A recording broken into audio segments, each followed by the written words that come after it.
America, the land of the free and the home of the brave.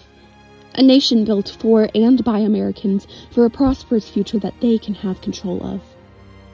When we talk about the origins of America and its Constitution, we see that there is a clear intention of the framers and founding fathers to prevent another tyrannical reign within our government when building our country. To prevent this, they created the Bill of Rights in 1791, a collection of amendments to protect the rights of everyday Americans from our government. The First Amendment reads that Congress shall make no law respecting an establishment of religion, or prohibiting the free exercise thereof, or abridging the freedom of speech, or of the press, or the right of the people to peacefully assemble, and to petition the government for a redress of grievances. But why did our founding fathers want their new nation to have the freedom of press?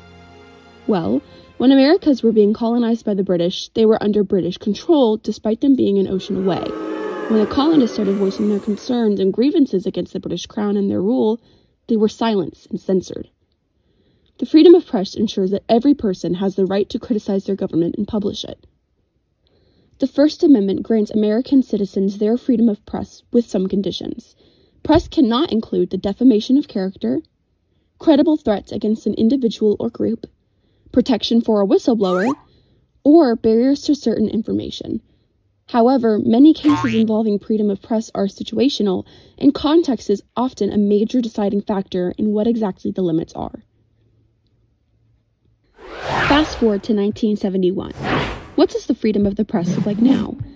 Well, in 1971, the United States had been engaged in an undeclared war with North Vietnam for about 6 years. 4 years into the undeclared war, Secretary of Defense Robert McNamara commissioned a top-secret history of the United States' role in Indochina.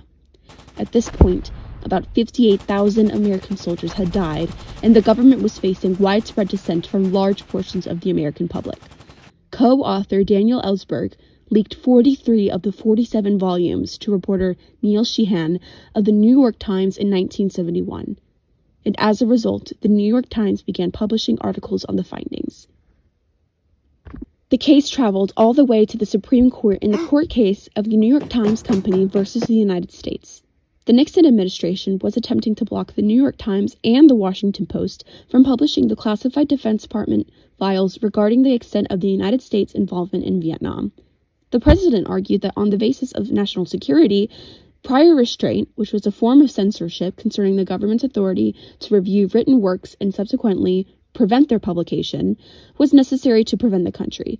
The Supreme Court ruled that the Nixon administration's attempts at censorship were unconstitutional, based on the fact that the publication of the documents in question would not cause, quote, an inevitable, direct, and immediate event imperiling the safety of American forces, unquote. As a result, the justices agreed that only a free and unrestrained press can effectively expose deception in government. In revealing the workings of government that led to the Vietnam War, the newspapers notably did what the founders hoped and trusted they would do. This case is regarded as one of the most influential freedom of press cases in history, creating a landmark decision that Americans may use the press to criticize and expose foul government workings. Let's fast forward again another 51 years into the future to take a look at what the freedom of press looks like in our own community in North Carolina. A Huff resource officer was kind enough to be interviewed and recorded by Miss Waddell's 2A class to talk about his experience with the Cornelius Police Department. As a police officer, Officer Monterelli can only intervene in an activity if it is breaking the law.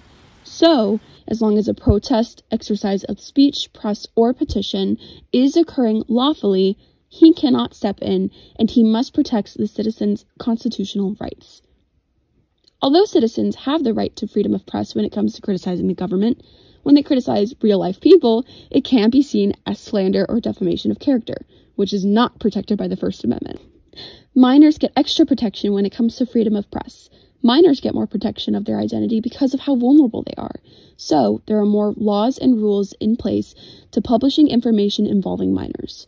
When it involves students, the Cornelius Police Department does not and will not have to legally notify their school of any pending charges. The school is only notified of a student's illegal actions or conduct if it occurs on Huff property or if they are convicted of their charges and crimes. One of the things that I always try to do here at this school is I try to make myself available to you guys.